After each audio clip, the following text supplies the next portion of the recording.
This is Susan Bassi, and in this video we take you to 2 California counties for a look at the people known to call the police over and over again as part of a strategy to win in court. Their calls chew up millions of taxpayer dollars and leave genuine emergencies waiting. Worse, police departments and prosecutors tend to allow it to go on, even when one of the chronic cop callers is an attorney who plays pro tem judge in traffic court. But I want to give you an opportunity to speak with me.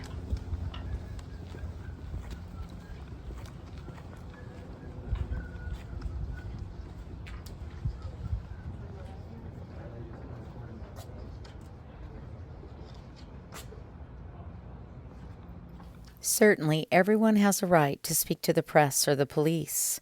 Normally, we don't cover small claims cases where people represent themselves, but this man caught my attention because in his Santa Clara County Child Custody hearing, he testified that I had harassed him so badly that he had to move, and yet I had never met the man or spoken to him until I came back to Turlock to watch his small claims case again. So we pulled public records, and it turns out that long before I appeared at court that day, he had a habit of calling the police. He phoned in reports about sick and injured animals. He alleged violations of court orders, even larceny. Each time the police officers told him that his complaints were civil and not criminal matters. Undeterred, he kept returning to court and kept calling the police.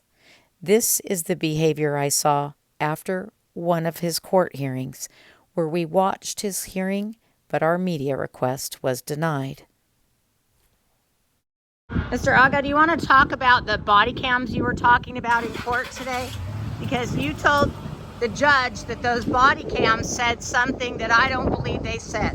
I did a public records request to the Turlock Police for your resident, and it looks like you have a habitual problem calling the police. You want to talk about that? You want to talk about what you said to the judge in court about what you said to the police? Do you want to talk about that, Mr. Aga? Mr. Aga, do you want to talk about how you tried to play this single parent and you tried to talk about how you were paying all those attorney's fees so that you couldn't pay your rent, but you were paying attorney's fees and couldn't pay your rent, and yet your ex paid your attorney's fees? Sir, do you have any comment about what you just saw in that courtroom today?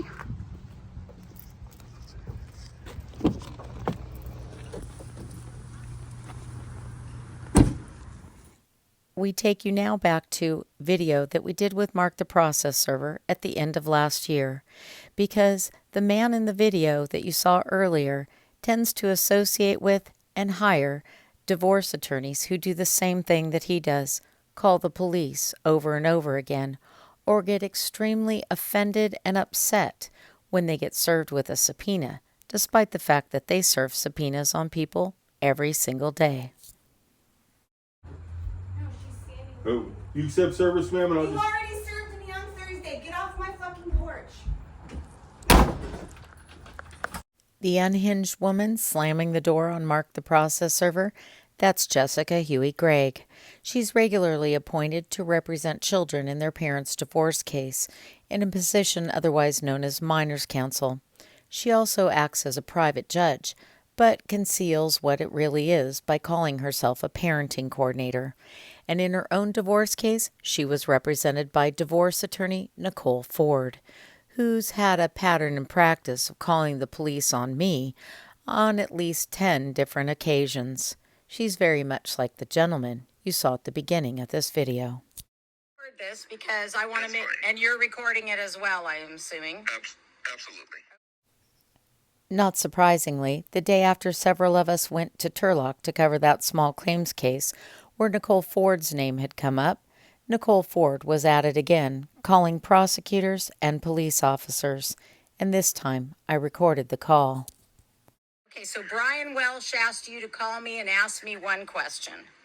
So basically, we're just wondering, I guess they're wondering if you ever received an unredacted copy of the citation that you posted on your social media account. What citation and what are you talking about? I post things on social media every day. Yeah, so unfortunately, I don't have much knowledge about this case or what's going on. It was kind of more of a follow-up for the officer of the day, whoever's in charge on this investigation. Before I turned on my recorder, the detective from the San Jose Police Department told me that Brian Welsh, a high-ranking prosecutor in the Santa Clara County District Attorney's Office, who with pay and benefits makes over $462,000 a year, and that's as of 2023, asked this detective to call about my social media and an unredacted copy of something I posted. Take a listen. As far as taking general requests from the DA's office for follow-up, so let me see if I can pull up just a generic. You do understand how ridiculous it is to call me and ask me what I did and what I got based on something I don't even know what you're talking about. If you look at my social media, I probably post about 1,000 things a day. Oh, okay. For anybody watching this video, I hope this reminds you to always remember that anything you say or do could one day be an exhibit in court. And if ever you see the police asking you a question on the street or calling up your cell phone to ask you a question, make sure you record what they're asking you and what you say. And in most cases, you should probably say nothing except ask your question to my attorney. Oh, okay. I did not know it was that many. Well, I'll try to be more specific. So, let me see. Okay, I do have to be way more specific then because that's a lot.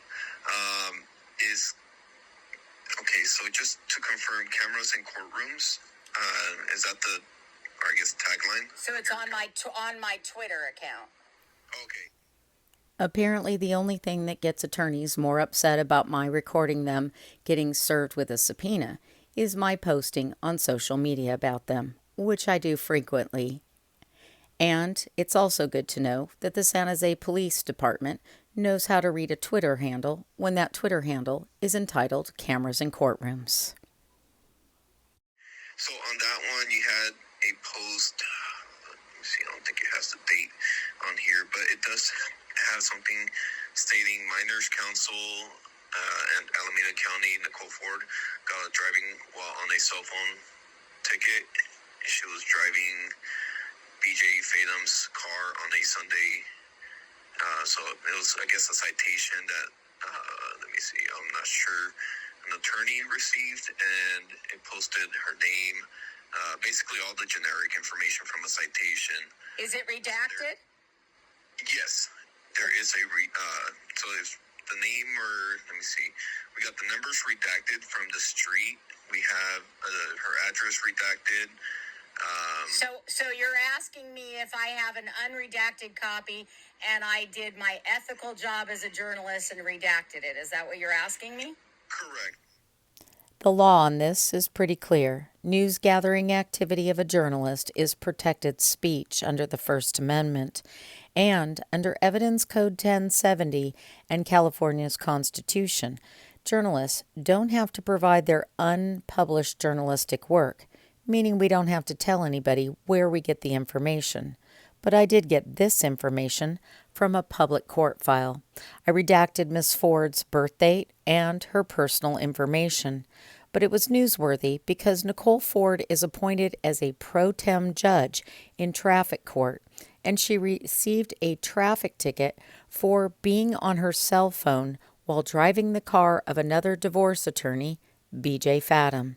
And that is what a prosecutor and a police detective from San Jose Police were calling about in the middle of my busy day. And here's the rest of that conversation. They're wondering if you have an unredacted copy. I believe I did have it unredacted because I believe I redacted it. And are you asking me this because Nicole Ford serves as a traffic court judge? To be honest, I don't know where she is or what. I thought she said here family court or something. Okay, family related. So tell Mr. Walsh in all of his genius investigations that is a public record. Mm-hmm. Okay. So I don't think you guys understand what public records are and what public records are not. Well, to be honest, I'm just conducting the follow-up that was requested. Like I said, and you're San Jose PD? Yes. And what is your name again? Yes, Detective Madera.